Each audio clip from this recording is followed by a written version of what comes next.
On a Zoom call with 40 coworkers, my boss fired me live and mocked my blog, not knowing that blog had 1.4 M followers, and my next post would include screenshots, recordings, and one brutal truth about how he faked layoffs to pocket our bonuses. I was sitting in my apartment in Tacoma, still in pajama bottoms, trying to look awake on a Monday morning Zoom call with about 40 other people from our regional office. The meeting was marked mandatory company announcement, which usually meant something boring about quarterly goals or reorganizing a department I didn't work in. But the second our CEO, Rick Dalton, popped onto the screen wearing that stupid Patagonia vest he thinks makes him look outdoorsy, I felt something tighten in my chest. He had that smug, preening look he gets whenever he thinks he's about to impress someone. "Morning, team," he said, chin lifted like he was talking down to us from a balcony. "I'll cut right to it. The company is pivoting. We've reviewed overall productivity and frankly, we're carrying some dead weight." People shifted. Cameras flickered. A couple mics unmuted then muted again. My stomach dropped. Rick clicked a button and a list popped up. Names. My eyes scanned it, but I didn't see mine until he scrolled. And then suddenly it was there. My name, right in bold, he didn't even hesitate. "We're letting go of dead weight, starting with our least valuable." He cleared his throat dramatically. "First up, you." And then he said my full name out loud. I froze. Everyone on the call turned their eyes toward my little square like I was a bug pinned under glass. And Rick actually laughed, like he fully cracked up. "Don't worry," he said, wiping a fake tear from his eye. "You'll finally have time for that little blog now." He said it like he was patting a dog on the head. Someone on the call made a noise like an awkward gasp. Someone else muttered, "Jesus," under their breath, forgetting their mic wasn't muted. I felt my face grow hot, my vision tightening around the edges. I tried to speak, but no sound came out. My throat was sandpaper. Rick kept going. "We'll discuss your exit package individually, but let's all take a moment to appreciate how much lighter things are going to feel with some unnecessary roles cleared out." Another laugh. That weird, nasal one he does when he thinks he just said something clever. The call moved on like I wasn't a human being. Like I hadn't just been humiliated in front of 40 coworkers, some I'd mentored, some I'd helped get promoted, some who had cried in my office when their jobs were at risk. I clicked my camera off.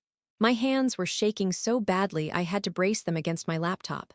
Because what Rick didn't know, what literally none of them knew, was that my little blog wasn't some tiny side project. It was my full anonymous identity. My escape, my outlet. And yeah, I wrote about workplace culture, toxic bosses, burnout, corporate abuse. And 1.4 million people followed it. I'd never told anyone at work. I didn't need to, I never mixed my worlds. My posts were raw but general, anonymous submissions, nothing traceable, nothing specific.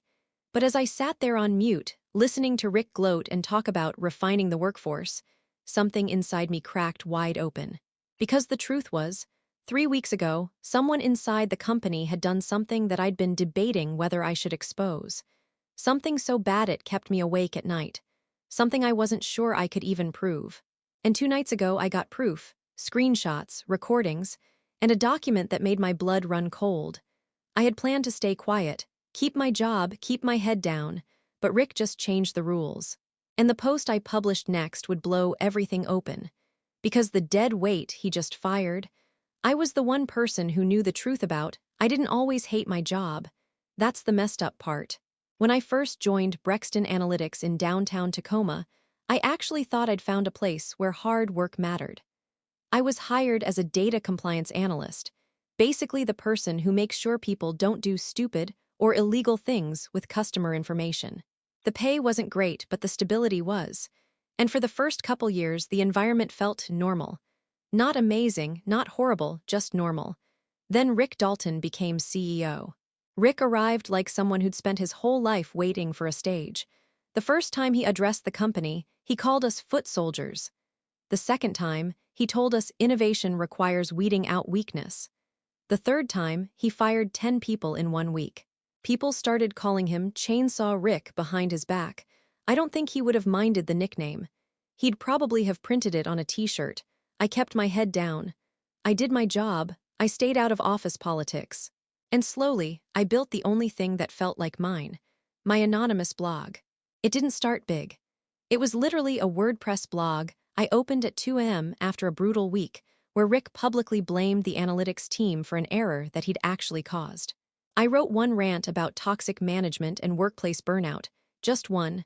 Someone reposted it, someone else added a comment, and then more people did. Within 5 months, I had 50,000 readers. By last year, it hit 1 million. I never monetized it heavily. A few sponsorships here and there, but I kept it clean. The blog wasn't my income, it was my pressure valve. It was where I could say the things I couldn't say on Zoom calls with people like Rick. Of course, Rick had no idea. He doesn't read anything unless it's praising him or making him money. The real trouble started 8 months ago when Brexton landed a new client, Halden Federal Contracting. Government adjacent, sensitive data, big money. Rick was practically salivating. He'd call late-night meetings just to brag about what this partnership will do for my legacy. My team, data compliance, was supposed to review everything, but the project was rushed. Rick wanted it live yesterday. Corners were cut. Approval signatures were faked. Someone tampered with audit logs. And every time I raised a concern, Rick would respond with a message like, "Be a team player," or "Don't create roadblocks where we need solutions." At first, I didn't think it was anything criminal. Just unethical, risky, stupid. Then 3 weeks ago, I stumbled on something I shouldn't have. An internal memo. Not meant for my level. It wasn't even addressed to me. It had been routed by accident to one of the shared folders my team monitors. I opened it without thinking, and suddenly I was staring at a document that made my stomach flip. It described a data-sharing arrangement with Halden that was not only unauthorized, but completely illegal. We were collecting and selling user information that legally belonged to the federal agency Halden was working under. Names, addresses, location data, all being quietly funneled into Brexton's research pipeline. I froze. I read it 3 times, then my heart started hammering. This was felony-level stuff. I told myself I'd figure out what to do. But then, 2 nights ago, I got the missing pieces. Screenshots of internal messages, records of the altered logs, and one audio file, sent anonymously, that I still haven't told anyone about. I didn't fully understand how deep this went. Not until this morning, when Rick called me dead weight in front of 40 people. He thought firing me would get me out of the way. He had no idea what I'd already uncovered. After the Zoom call ended, I just sat there in my silent apartment, staring at my own reflection in the black screen. My hands were still shaking, but under the humiliation and anger, something colder started forming. A kind of clarity. Rick thought he'd crushed me in front of everyone. What he actually did was flip a switch I'd been holding down for months. I reopened the company laptop. Yes, the same one they'd probably try to remotely wipe, and signed into the internal archive. I still had access. They hadn't cut my credentials yet. Typical Brexton, they could humiliate you publicly in seconds, but disabling your login would take 3 to 5 business days. My inbox was already lighting up with messages. A few, "I'm so sorry, I can't believe he did that." A few, "Please don't say anything publicly, this could blow back on all of us." One from my manager which just said, "Call me later, we'll figure this out." No one said the truth. Rick had enjoyed it, but none of that mattered now. I wasn't planning revenge, not yet. I was trying to understand how big the mess actually was. That memo I found 3 weeks ago was serious, but the screenshots I'd received 2 nights ago were on another level. They weren't just proof, they were a roadmap. And the audio file, I'd only listened once because it made me physically sick. So I dug. I opened files I'd flagged months earlier. I checked the altered audit logs. I pulled up the internal Slack channels that weren't supposed to have gaps but did, because someone had manually deleted conversations with surgical precision. Piece by piece, a picture formed. Brexton wasn't just mishandling data. They were funneling it to Halden in exchange for under-the-table payments disguised as efficiency bonuses. The information was then being repackaged and sold to private contractors tracking civilian movement. Government-adjacent surveillance without oversight. And Rick had signed every approval, every corner cut, every falsified report, every innovation directive. I felt my pulse spike. I kept double-checking timestamps, usernames, metadata. It all lined up. At 12:14 p.m., my phone buzzed. A coworker, Jenna, texted, They're saying you accessed restricted materials this morning. Be careful. Then another message from an unknown number. Stop digging. You don't know what you're in the middle of. I stared at the screen, feeling something icy crawl up my spine. I wasn't imagining it, someone was watching what I was clicking. But I didn't stop. I pulled the audio file back up. Just seeing the file name made my stomach tighten. It had been recorded in a conference room I recognized from the background noise. Rick's voice was clear, arrogant, like he thought the walls belonged to him too. And the person he was talking to, I hadn't identified them yet. The voice was distorted, maybe through a mask filter. But the words were unmistakable. Rick, if compliance flags anything, I'll take care of it. They're not exactly our brightest. Unknown voice. And the data flow? Rick, already in motion, by the time anyone notices, it'll be buried. The only one who pays attention is that analyst. You hear a laugh. Rick, the blog girl. Pathetic. My chest tightened so hard I had to grip the desk. He'd known. He didn't know who I was, but he knew I noticed things, that I cared enough to question, that I paid attention, and that alone made me dangerous to him. I sat back, heart pounding. The company wasn't just cutting corners, they were covering crimes.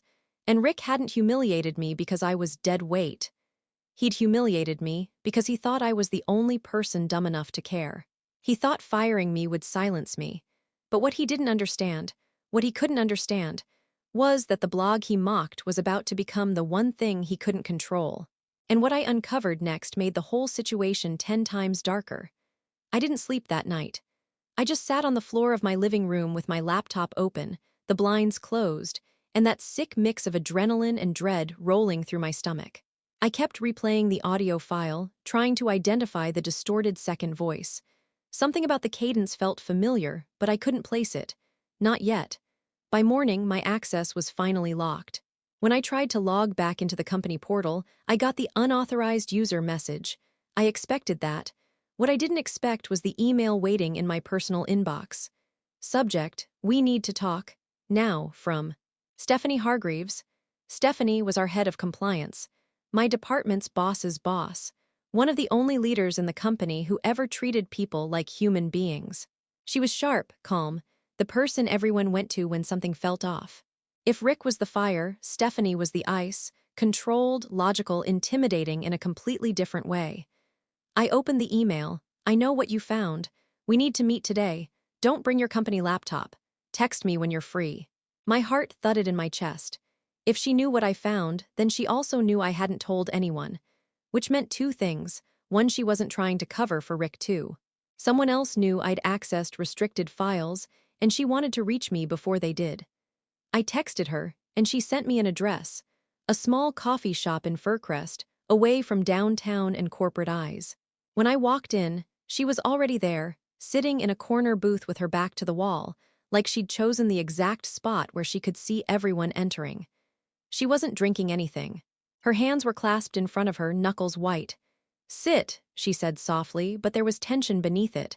I slid into the booth. She wasted no time. You weren't supposed to see that memo. I swallowed hard.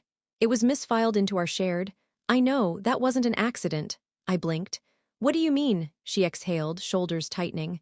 Someone routed that file to you on purpose. My heart stopped for half a second. Why? She leaned forward. Because somebody wanted you to blow the whistle, not them. My skin went cold. Who? I asked.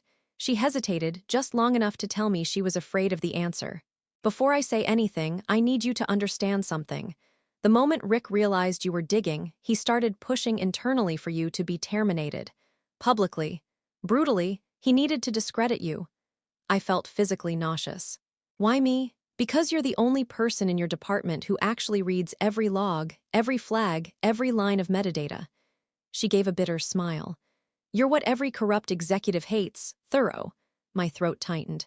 Who sent me the memo, Stephanie? She looked around the cafe, lowered her voice to almost a whisper. Your own manager. I froze. My manager, Greg, who'd always acted supportive, who'd texted me after the firing saying we'd figure it out, who'd encouraged me to speak up when something felt wrong. Stephanie continued, he's been building a case against Rick for months, but he couldn't risk being caught accessing the files himself, so he dumped it all on you, the memo, the screenshots, even the audio recording. She paused. He used you as the fall person if things went bad. My chest felt like it was collapsing in on itself. The anonymous text message, the perfectly timed files, the sudden warning that others were watching. It wasn't some mysterious whistleblower. It was Greg, the person I trusted the most. He put you in the line of fire, Stephanie said quietly, and now Rick wants to destroy you before you can destroy him. I stared at the table, pulse pounding in my ears. I thought I'd uncovered wrongdoing. I hadn't realized I was placed in the middle of a war I didn't know existed. And Stephanie wasn't done. Because the next thing she told me made the betrayal feel 10 times deeper and infinitely more dangerous. Stephanie didn't touch her untouched coffee. She just watched me absorb the fact that Greg, quiet, steady, "I've got your back, Greg," had set me up like bait. I kept replaying every conversation we'd ever had. Every time he told me I was the only one paying attention. Every time he pushed files my way with a casual, "Hey, you're better at catching details than me." It was all calculated, and I had walked right into it. "Why are you telling me this?" I finally whispered. Stephanie let out a long, shaky breath. "Because they're panicking. Rick wants to bury everything by pinning the compliance failures on someone expendable. And Greg is positioning himself as the hero who discovered the wrongdoing." She paused. "You're the scapegoat for both of them." The air in the cafe felt too thin. "So what do I do?" I asked. She leveled her eyes at me with a kind of grim determination. "You decide if you want to survive this quietly or burn them all to the ground." I didn't speak. I didn't need to. The answer had already formed inside me, sharp and electric. "Okay," she said, reading my silence. "Then we plan." She reached into her bag and pulled out a small black notebook, not her work one, a personal one. "First thing. Do not post anything yet, not until you understand the whole landscape." "I have proof," I said. "A lot of it." Her expression stiffened. "Not as much as you think." My stomach twisted. "What do you mean?" "Greg didn't just give you evidence, he curated it. Whatever you have only shows Rick's involvement, but he hid anything pointing back to himself." She tapped the notebook. "There's more, a lot more. Files you never saw because he intercepted them." "So Rick's guilty," I said slowly, "but Greg's just as involved." "Worse," she said. "Greg drafted the original data routing plan. Rick approved it, but Greg engineered the structure." The floor seemed to tilt under me. Greg had been playing both sides, feeding me enough to take out Rick, but hiding everything that tied him to the crime. Stephanie leaned in. "You're the perfect fall person, smart enough to notice things, overlooked enough to be ignored, and fired publicly enough that nobody will question why you suddenly lashed out." I clenched my fists. "Then we hit back. We expose everything." She studied me for a long moment, then nodded. "If we're doing this, we do it cleanly, no mistakes." "We?" I asked quietly. She gave a tight, humorless smile. "I'm not letting them take me down with them." Something inside me solidified. Not anger, something colder, steadier, a purpose. "Okay," she said. "Here's the plan." And that's when she laid it out. Step 1. Use my blog, but not immediately. Let the audience simmer with a vague teaser. Build momentum. Step 2. Leak the first proof to an investigative journalist she trusted, someone who owed her a favor. Step 3. Wait for Greg and Rick to panic and start covering their tracks. In that chaos, Stephanie would access internal archives she normally couldn't without being noticed. Step 4. Gather everything, every message, every file, every falsified report. Step 5. Drop the full story publicly all at once. Documents, audio, timeline, everything, not just Rick. Greg too. "And you need to capture your own proof from now on," she warned. "Record every call, screenshot every warning. They're watching you and they're not going to play clean." My pulse thudded. "What if they come after me?" "They will," she said flatly. "That's why you need to move faster than they expect." I stared at her, heart hammering with fear and adrenaline. Then Stephanie said something I wasn't prepared for, something that made the back of my neck go cold. "Before we do anything, there's something you still don't know about Greg." Her face tightened, and I understood instantly. The betrayal wasn't over. Stephanie's expression shifted, something between disgust and regret, and she closed the notebook like she needed to physically shut the thought away before she said it. "What don't I know about Greg?" I asked. She looked at me for a long moment, deciding whether to soften the blow. She didn't. "Greg didn't just use you as a shield," she said. "He didn't just feed you curated evidence. He's been monitoring you for months. I felt something hot and nauseous crawl up my throat. Monitoring me how? She hesitated, then slid her phone across the table. On the screen was a screenshot of a Slack admin dashboard, not my level, not even her level. Something only top-level IT or executives should have access to. User activity logs, search queries, metadata trails, and my name highlighted over and over. He tracked every document you accessed, she said quietly. Every keyword you searched. He flagged your account in the system and set up alerts so he got a ping every time you opened something sensitive. I stared at the screen, my heart pounding hard enough to hurt. Why would he do that? Because he knew you were sharp, she said. He knew you'd eventually stumble onto the memo, and he needed to know exactly when it happened. It hit me like a punch. That day, 3 weeks ago, the second I opened the misfiled memo, he'd known. The second I clicked deeper into the logs, he'd known. The second I started piecing things together, he'd known. He hadn't just used me as a fall person. He'd been waiting for me to take the fall. Stephanie kept going. And it's worse, look at the timeline. I zoomed in. My activity logs were time-stamped. So were Greg's. He accessed the memo minutes before me. He routed it to the shared folder. Then waited, then monitored as I opened it. My skin prickled like needles.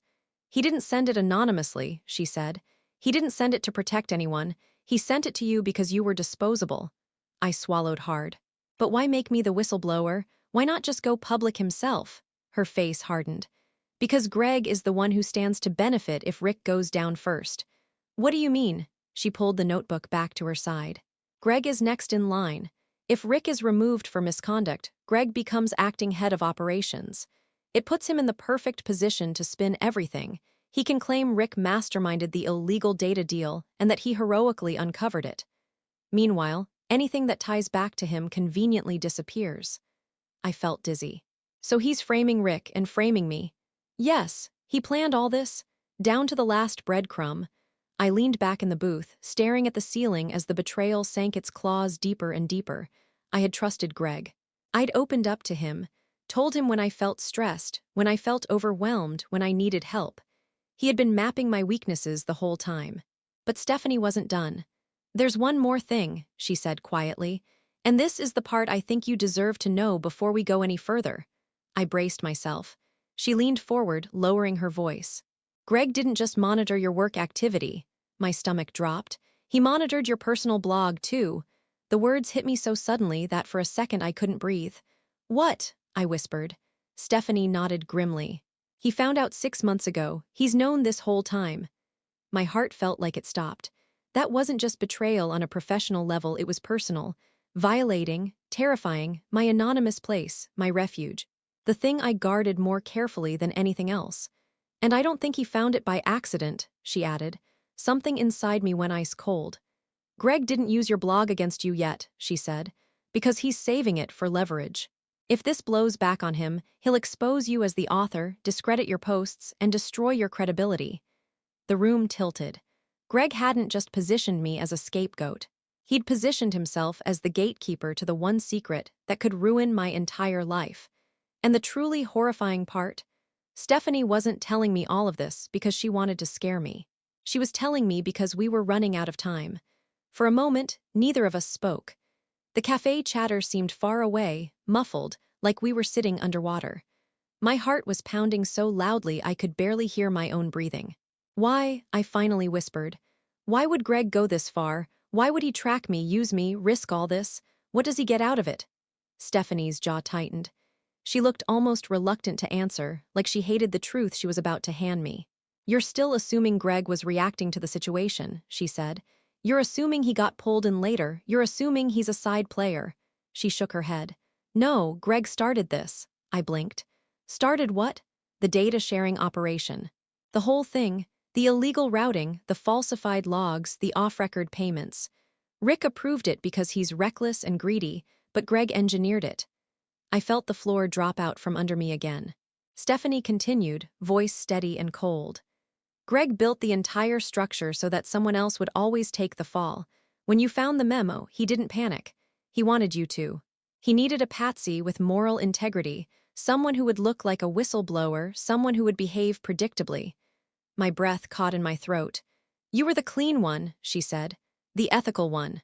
The one who never ignored a red flag. The perfect scapegoat. My fingers curled into fists under the table. He studied you, she continued. For months, not just your work habits, your emotional patterns, everything. My skin crawled. She went on, each word hitting like a nail being hammered in. He didn't discover your blog, he searched for it.